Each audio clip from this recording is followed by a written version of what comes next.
Welcome student English and you চ্যানেলের পক্ষ থেকে তোমাদের স্বাগত জানাই। আমরা এইসি ইংলিশ অর্থাৎ পুরো ফার্স্ট সেমিস্টারের জন্য যারা ফার্স্ট সেমিস্টারে পড়ো তাদের প্রত্যেককে এই পরীক্ষাটা দিতে হবে, এই এক্সামটা দিতে হবে।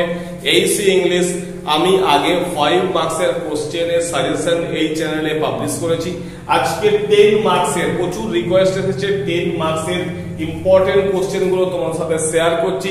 মাই ডিয়ার স্টুডেন্ট, সমস্ত কোশ্চেন 5 মার্কস, 10 মার্কস এবং 2 মার্কস কোশ্চেনের আনসার যদি প্রয়োজন থাকে অতি অবশ্যই তোমরা আমার সাথে যোগাযোগ করতে পারো, হোয়াটসঅ্যাপ করতে পারো বা কল করতে পারো। পুরো কোর্সটার যে ফিস সেটা হচ্ছে 199। মাই ডিয়ার স্টুডেন্ট, এবং দেখে নাও প্রথম ইম্পর্টেন্ট কোশ্চেন বলেছি importance of effective communication. Effective কমিউনিকেশনের গুরুত্ব কি লিখে নাও তোমরা। Second, what is miscommunication? Miscommunication কাকে বলে? What are the causes of miscommunication? Miscommunication যে হচ্ছে এর কারণগুলি কি কি? অর্থাৎ প্রথমে মিসকমিউনিকেশন কাকে বলে তার ডেফিনেশন দিলে তারপর কারণগুলো তোমাদেরকে লিখতে হবে। কজেস অফ মিসকমিউনিকেশন দিয়ে 1 2 3 4 করে পয়েন্ট করে করে লিখবে। Next, what factors affect the cross cultural communication? অর্থাৎ ক্রস কালচারাল কমিউনিকেশনের ক্ষেত্রে এফেক্ট করতে পারে এরকম কারণগুলি কি কি? Next, discuss different types of non verbal communication. অর্থাৎ নন ভার্বাল যে কমিউনিকেশন আছে সেই নন ভার্বাল কমিউনিকেশনের যে টাইপস গুলো, অর্থাৎ কোন কোন ভাগ আছে আর টাইপস গুলো, সেই টাইপস গুলোকে নিয়ে আলোচনা করতে হবে। 10 মার্কসের question. Advantage and disadvantage of oral communication. অর্থাৎ মুখে মুখে যে কথাবার্তা বলি তার মাধ্যমে যে কমিউনিকেশন হয় সেই কমিউনিকেশনের সুবিধা এবং অসুবিধা। অ্যাডভান্টেজ এন্ড ডিসঅ্যাডভান্টেজ, এইটা শব্দগুলোকে বাদ দিয়ে হয়তো মেরিট আর ডিমেরিট দিয়ে দিল, উত্তর কিন্তু সেম হবে। Next, what are the barriers of effective listening? অর্থাৎ এই যে শোনা, আমরা যে ইফেক্টিভ শুনতে গেলে আমাদের যে সমস্ত ব্যারিয়ার্স গুলো আছে, যে সমস্ত বাধাগুলো আছে, অবস্ট্যাকেল গুলো আছে, সেগুলো কি কি? সেগুলো কি কি এবং সেই বাধাটাকে কাটিয়ে ওঠার পথগুলোই বা কি? এটাও কিন্তু একটা 10 মার্কসের ইম্পর্টেন্ট কোশ্চেন।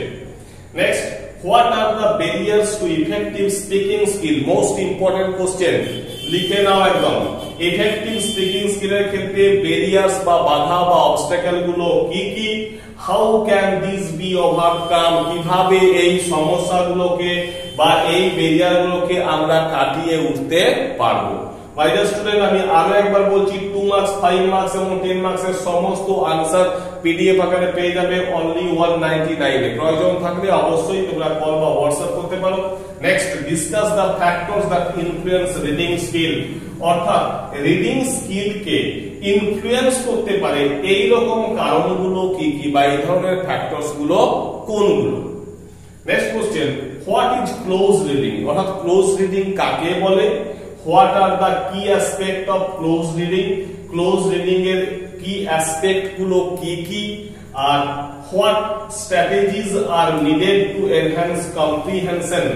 কম্প্রিহেনশন স্কিলটাকে বা কম্প্রিহেনশনটাকে বাড়াবার জন্য আমাদের কোন কোন স্ট্র্যাটেজি নিতে হবে? তারপর দেখো থিওরিজ অফ কমিউনিকেশন। কমিউনিকেশনের থিওরি গুলো কি কি? লাস্ট কোশ্চেন বলেছি advantage and disadvantage of communication. Advantage এবং ডিসঅ্যাডভান্টেজ অফ কমিউনিকেশন, কমিউনিকেশনের সুবিধা এবং অসুবিধা, এটাও চেঞ্জ করতে পারে, মেরিট বা ডিমেরিট দিয়ে দিতে পারে। আনসার কিন্তু সেম হবে। আর একটা কোশ্চেন সেটা আমি লিখিনি, প্যারাফ্রেজিং কাকে বলে? ঠিক আছে, কিভাবে ভালো প্যারাফ্রেজিং করা যায়?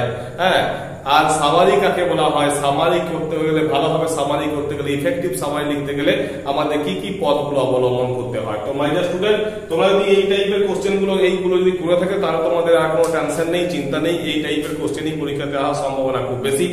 ভালো লাগলে ভিডিওটা অবশ্যই বন্ধুদের মধ্যে শেয়ার করো যাতে তাদেরও কিছুটা উপকার হয়। অতি অবশ্যই চ্যানেলটাতে নতুন হয়ে থাকলে সাবস্ক্রাইব করো, আর প্রয়োজন যদি থাকে নোটসে তাহলে অতি অবশ্যই কন্ট্যাক্ট করে নাও। Thank you.